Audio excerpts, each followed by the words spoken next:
We begin this afternoon with some breaking news. Help is on the way to Spokane hospitals. The Department of Defense says it will arrive at Providence this weekend to help with the growing number of COVID patients. Providence requested federal assistance through the Department of Health. The team of healthcare providers with the DoD will include doctors, respiratory therapists, and nurses.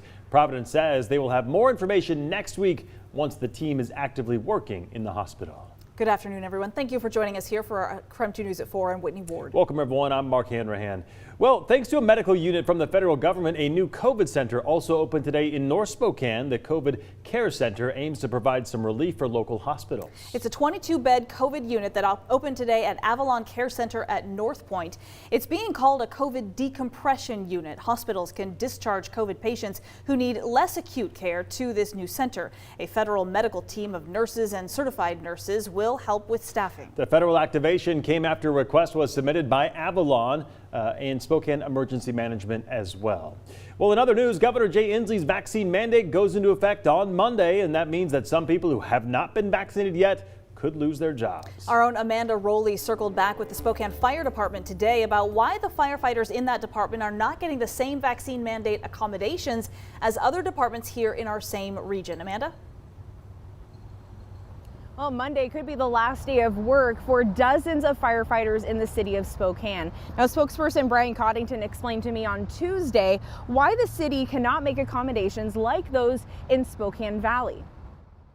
Volume is the biggest difference.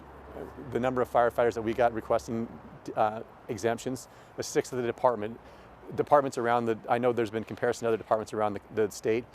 Other departments that I'm aware of have not had that volume of requests for exemptions that we've had.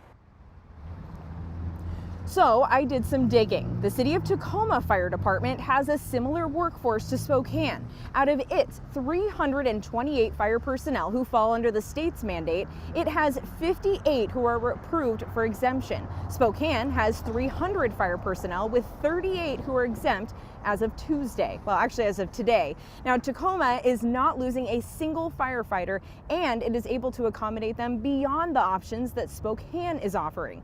Exempt Tacoma City firefighters will remain in their assigned positions. They'll receive daily health screenings, must practice social distancing, use PPE on calls, and they must wear a mask at all times. Now, Spokane Valley is accommodating 22 fire personnel by reassigning them to a different station, requiring daily COVID testing and wearing N95 masks. So I went back to Coddington and asked if the City of Tacoma has a similar volume of requests and can still accommodate its firefighters, why can't the City of Spokane? Here was his response. So as we've looked at the totality of the situation, we've looked at considerations for safety of the public, safety of individuals in the stations and that our firefighters are working with closely, as we've looked at cost, as we've looked at availability and volume of testing, and all those different factors combined with the data that showed 25,000 hours lost already to the pandemic, just on quarantine alone, and another 2,300 hours or so lost to actual on-the-job contraction of COVID. All those things taken in totality made it that it was not the right decision to be able to accommodate on the job. Now, our conversation did not end there, so join me tonight at 5 and I'll explain what the city plans to do to manage the upcoming temporary shortage of firefighters come Monday. Reporting from downtown Spokane, Amanda Rowley, KREM 2 News. Amanda, thank you very much. And the state's vaccine mandate doesn't just apply to firefighters. It also impacts all state employees, including higher ed, healthcare workers, and K-12 education employees. So the mandate also applies to Washington Department of Corrections employees, and those who are not vaccinated could lose their jobs. KREM 2's Cody Proctor is joining us now from the newsroom to give an update on how they're handling these final days. Cody? Word that came up over and over again in this morning's media briefing with the DOC. It was the word fluid, and the reason they used that word in particular was because the numbers for vaccinated employees, exemptions, and those planning to separate is still changing even right now. So here are a few numbers that we do know. According to DOC officials, as of last night, 91% of their employees have turned in their vaccination cards, and they're expecting more to be turned in today and over the next few days. About 3% of DOC employees are being accommodated or on some type of protective leave that makes it difficult for them to be vaccinated at this time. The DOC secretary says as of this morning's briefing, about 500 employees may be separating, but again, that remains to be seen. The situation's fluid. People are still turning in cards. Some people are waiting to the last minute to turn those cards in. So we're hopeful with those numbers. I expect more to come in today, over the weekend, and Monday. Now, with the possibility of losing employees, the Department of Corrections has been busy figuring out plans to minimize potential impacts, including consolidating some of their units, especially since they have over 4,000 empty beds in the system. Two locations they're keeping an especially close eye on when it comes to these potential impacts is Clallam Bay and the state penitentiary. Now, officials did say they have already had some of their units go through what they call a warm closure, which means there aren't any people living or working there, but they keep the power and water still going so it can be used quickly if necessary. Again, Monday is the deadline to comply with the vaccine mandate.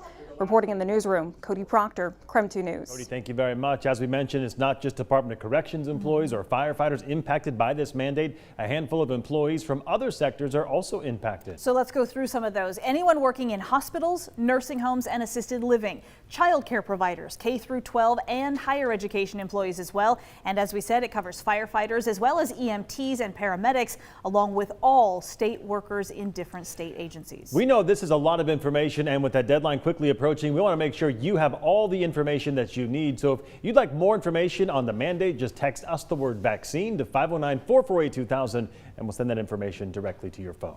All right, let's talk weather. We finally made it to the weekend, or pretty darn close. It was cloudy today, but it certainly was a little bit warmer. Yeah, let's get straight to meteorologist Michelle Boss in today here in the studio. And Michelle, big night of high school football ahead of us. What can people expect? Well, the good news is, though, we've had a few sprinkles in the Spokane area over the last couple of hours. The trend is going to be for drier weather this evening and certainly drier and warmer for the rest of the weekend. Temperatures are warmer than yesterday, but still plan to bundle up if you're going to be out this evening. Currently 55 right now in Spokane, 52 in Coeur d'Alene, but it'll quickly be down into the 40s after sunset this evening. 60 right now in Moses Lake and 66 in Lewiston. A little bit of a breeze out there, of course, that along with the gray skies making it feel a little bit cooler, cooler today with the temperatures just a little bit below average. Right now on satellite and radar, you can still see a few lingering light showers, mainly north of Spokane. As we zoom in, you can see some of those sprinkles that passed through the area in the last hour or so, but those have pushed on to the east, and I think we're going to be dry for the rest of the evening.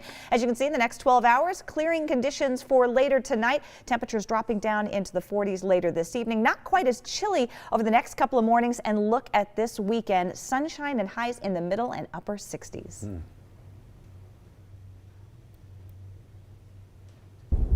Who would have thought this would have happened? Well, nearly 30 years ago to the day, the 1991 firestorm changed the way that we view wildfires here in the area. Coming up, we're taking a look back to see all that we've learned about preventing another firestorm.